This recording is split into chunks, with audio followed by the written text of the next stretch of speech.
This is The Law Show on CL 650. Now back to the show. Sterling Fox with you, the Redhead and the Diner coming up at noon. We're talking immigration law with Gordon Maynard, Rudy Kisher, and Alex Stojcevic from Maynard, Kisher, Stojcevic, an immigration and citizenship law firm here in Vancouver. They're online at vancouverlaw.ca. All the contact information for my guests is available should you choose to give them a call. Wanted to ask you very quickly, who's a typical client of MKS? Is it a person wanting information about immigration law? Or is it a company wanting to hire someone that's, well, a foreigner and going to have some difficulty getting in? Rudy, who gives you the call more often than not? I would say that we get our typical client is an employer that is looking to sort of move somebody here, so that they've got a position to fill, whether it's a position of a CEO or a tradesperson, and they're saying, they've looked at the government red tape and saying, well, how do we get this person here fast? But sure. We also get people that are, living in Canada, and they've been working here on a work permit, and they're like, well, it's time for me to sort of change my status, become a permanent resident, and how do I do that? And they give us a call. Interesting stuff.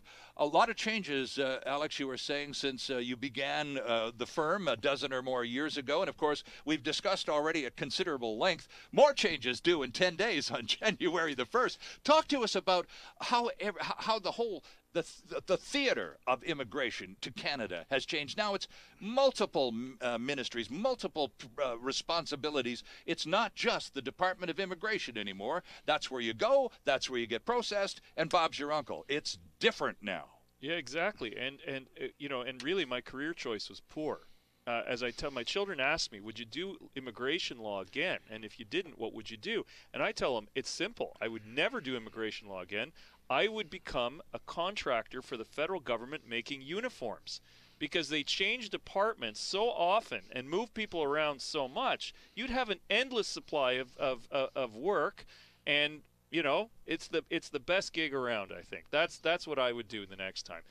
Let me give you an example. When Canada Border Services was created, they pulled the enforcement officers out of Canada Customs and Revenue Agency, which existed for 2 years, got new uniforms in those 2 years, by the way, moved half of them into Canada Revenue just as the new uniforms for CCRA was coming from the Quebec contractor, and then put the rest of them in Canada Border Services, creating yet another set of new uniforms.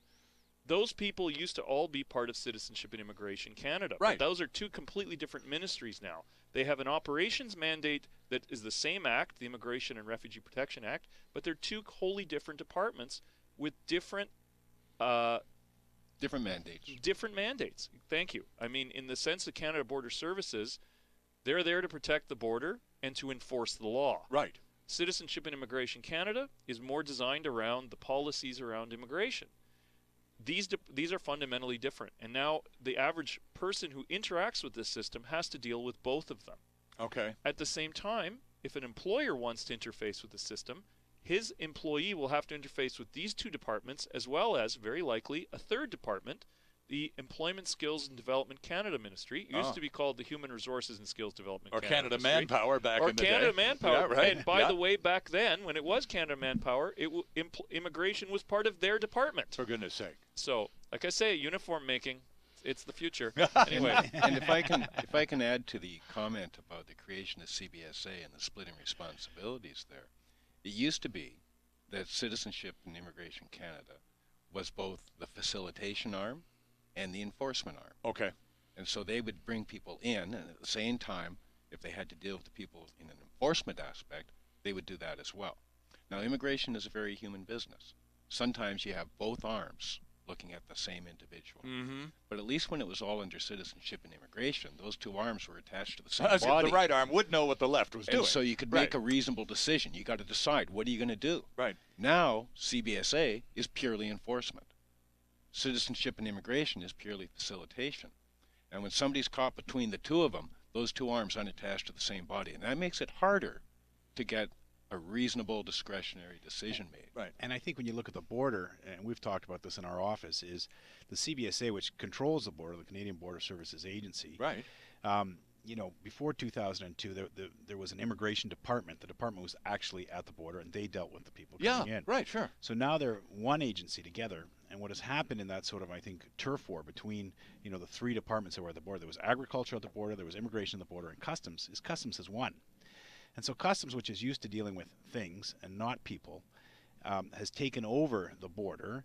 And I think when I talk about that heart, or a little bit of subjectivity, a little bit of discretion, Right. I think because customs has taken over, I think you've lost that discretion at the border.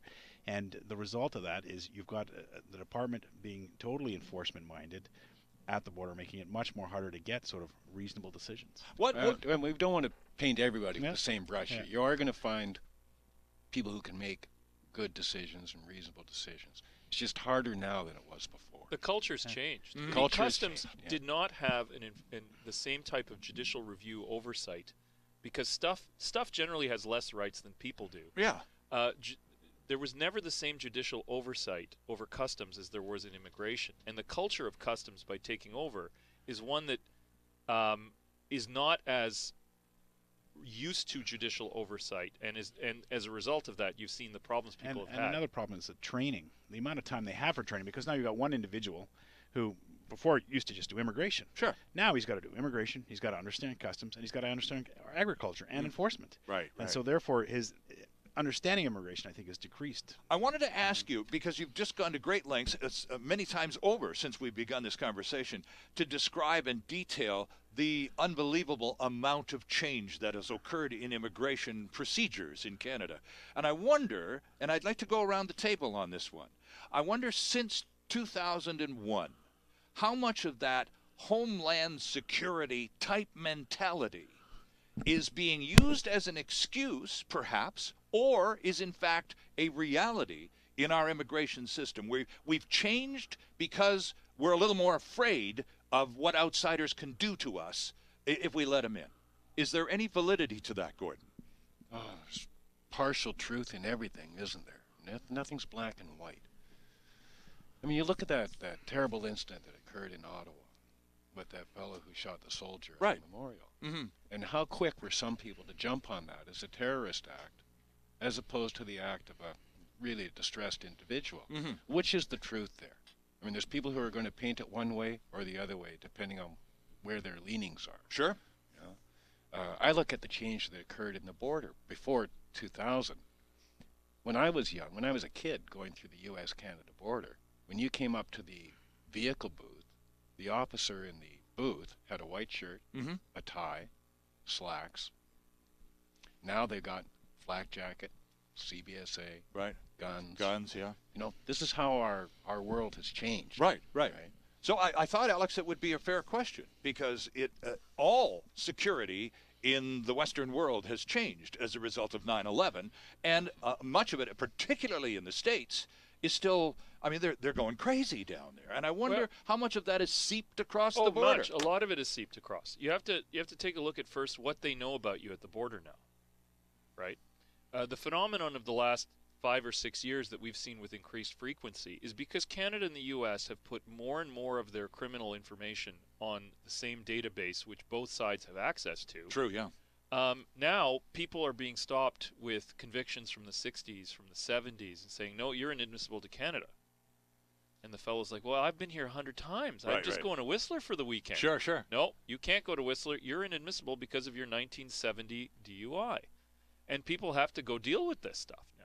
That's been a practical impact of all of this information they have at their fingertips, is they can find out a lot more about people than they used to be. Do you get calls from distressed people, Americans, who are at the border going, I can't get in. All the time. Help! All the time. Oh, is that right? That's a big issue. It's a big issue. All right. Okay. A And it goes DUI, both a DUI ways. in the States makes you inadmissible to Canada. Isn't that interesting? I did not know that. Do you Rudy, know- what do you think about this homeland security mentality stuff? Am I overplaying that hand? No, I don't think you're overplaying it at all. I think there are great people at CBSA. That do a good job, but I think there has been a shift towards enforcement.